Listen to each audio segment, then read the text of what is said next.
Cristiano Ronaldo returning. Like I mentioned, he's just confirmed, or rather Manchester United have confirmed the signing after initially announcing that agreement was in place. So, Ollie, I'm going to come to you first. Can he do it? Can he still do it? Can he take United to the title, to the trophy at least?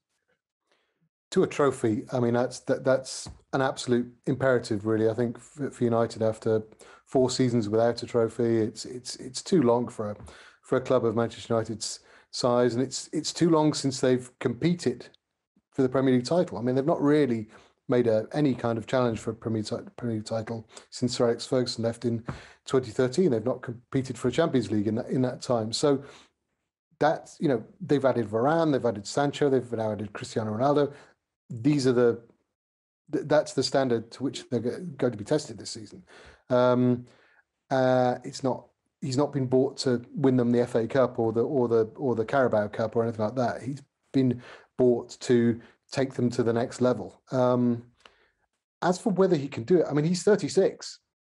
He's the best 36-year-old footballer I've ever seen, but he's 36. I don't think they're signing the Cristiano Ronaldo of sort of 3, 4, 5 years ago when he was scoring goals for fun in the Champions League. He hasn't scored goals for fun in the Champions League at Juventus. I think it was 4 last season, 4 the year before.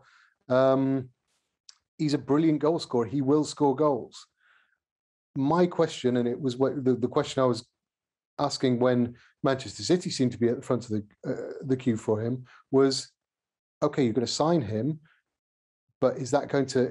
He'll score goals, but will that come at a cost in terms of the all-round team play? We know he doesn't do much off the ball. We know he doesn't particularly contribute to link-up play. But I think that's less of an issue at Manchester United than it would have been at Manchester City. I think Manchester City's playing style is so clearly defined of what they do, what they need their forward players to do.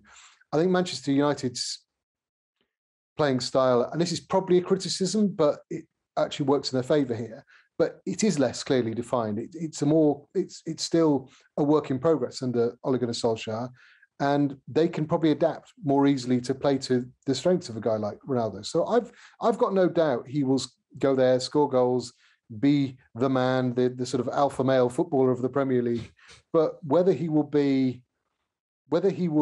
make the difference that, for example, a Harry Kane might have made, or the difference that we expect Romelu Lukaku to make at Chelsea, I don't know. I don't want to say no, he won't, but I'll be surprised if we see the Real Madrid Ronaldo. I think the Juventus Ronaldo was prolific, but not the sort of fearsome, irresistible force that he was in the past. So I think I'm kind of on the fence about it, but I can see there will be an upside. Everyone has a say in Cristiano Ronaldo, and he was still top scorer in Italy last year, let's not forget. But Juventus did not win the title. And one of our pundits, I can't remember which one, said, yes, of course, he's going to score a lot of goals for Juventus because the entire side was built around him to score goals. He might not get that privilege at Manchester United. What of some of the other players there? And who's going to be on penalties and free kicks? Honestly, Simon, tell me, what do you reckon? Well, if you're a fantasy league player, suddenly Bruno Fernandes there's a bit of a question mark over whether you sell him, because Ronaldo, you can imagine him grabbing the ball at every opportunity.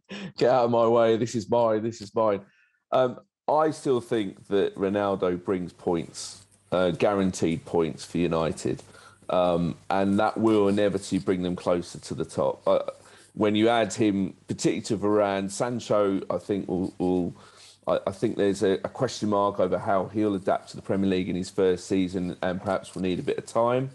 But those two, they're your seasoned pros. They've been there, done it, wore the T-shirt, know what it takes to win major trophies. And I think that's exactly what this United dressing room need to take it to the next level. United do have this ability to rely on individual brilliance. I mean, we sort of saw a little bit of it at Wolves at the weekend, where they didn't play well, and yet they've somehow won the game because Mason Greenwood did a bit of magic, and then of course the goalkeeper wasn't the best with the shot. But we've seen that a lot with Manchester United under Solskjaer, that they don't necessarily have to be brilliant to win a game. And I think you've now added another piece, or another person capable of just doing a moment of brilliance to decide a tight match. I think it's fantastic for the Premier League. I mean, it's not like the Premier League needs much more attention, but basically you've got one of the global stars. I don't care that he's 36. I get where Ollie's coming from.